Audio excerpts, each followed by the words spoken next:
32 रायगड लोकसभा मतदारसंघातील विधानसभा मतदारसंघनिहाय झालेल्या मतदारसंघाची बोलकी आकडेवारी पुढाऱ्यांच्या हाती. सहजासहजी कोणाच्याही अतिलोभात न जाणारा 32 रायगड लोकसभा मतदारसंघातील विधानसभा मतदारसंघनिहाय अंदाजित मतदानाची यादी तालुक्यात आज दिलखुलास विषय म्हणून मतदारसंघात चर्चेला जात आहे. महायुती महाविकास आघाडी होऊ शकते. अचानक कुठल्याही पक्षाचा उमेदवार कोणाच्याही युती आघाडीचा उमेदवार होऊ शकतो. तर एकच यादी आपण सर्वांनी पाहू असे संपूर्ण मतदारसंघात चित्र आहे. लोकसभा मतदारसंघातील विधानसभा क्षेत्रनिहाय एकूण मतदार झालेले मतदान आणि टक्केवारी पुढीलप्रमाणे.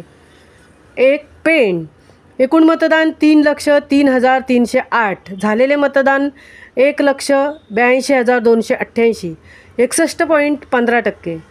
2 अलिबाग 2,97,396 झालेले मतदान 1,86,110 62.59%.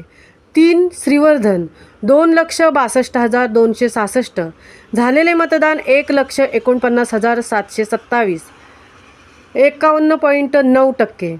4 महाड 2,84,386 झालेले मतदान 1,58,118 55.6%.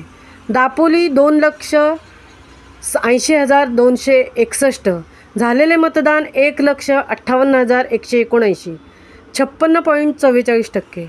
6 गुहागर 2,40,755 झालेले मतदान 1,34,822 56.0%. संकलित माहिती. आकस्मिकपणे अत्यंत कमी झालेले मतदान महायुतीचे उमेदवार खासदार सुनील तटकरे यांना विजयाकडे नेणार का? महाविकास आघाडीचे उमेदवार माजी खासदार अनंत गीते यांना विजयी करणार? याबाबत मतदारसंघात जोरदार चर्चा सुरू आहे. यावेळी विकास आणि मतदारांचे तुष्टीकरण हे परस्परांचे विषय होते.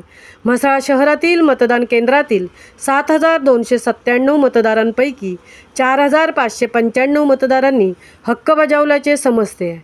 2014ची पुनरावृत्ती का 2019ची पुनरावृत्ती होणार अशी चर्चा मात्र 6 विधानसभा क्षेत्रात सर्वत्र सुरू आहे. महामुंबईसह संजय खांबेटे, म्हसळा. तुम्ही प्रश्न विचारणार आहात? आपल्या समोर शिवसेनेचे स्थानिक आणि उपजिल्हा प्रमुख नंदुशेठ शिर्के आहेत. ते गेले 20 ते 25 दिवस सतत मतदारसंघात फिरत आहेत. तर नंदुशेठ, आता मतदान त्या मानाने श्रीवर्धन मतदारसंघात कमी झालंय, तर तुमचा एकंदरीत होरा काय आहे आणि जय पराजय याबाबत काय म्हणणं आहे? तुम्ही केलेलं काम हे विजयासाठीच केलंय असं शिवसैनिक सगळे म्हणत होते, पण आपलं वैयक्तिक मत सांगा. नमस्कार, मी नंदू शिर्के, श्रीवर्धन मतदारसंघाचे उपजिल्हा प्रमुख म्हणून काम करतोय उद्धव बाळासाहेब ठाकरे या पक्षाचा. आणि आता जो प्रश्न विचारलेला अतिशय योग्य प्रश्न आहे. ह्या प्रश्नाला उत्तर देताना मी एकच गोष्ट सांगेन की मतदान कमी हो हा किंवा जास्त हो हा आमच्यासमोर तर कधी प्रश्न आलेला नाही, येणार नाही. पण विजयाच्या दृष्टीने केलेलं काम आमचं जे आहे ते काम आम्हाला विजयापर्यंत नेल्याशिवाय राहणार नाही हा विश्वास माझ्यासमोर आहे.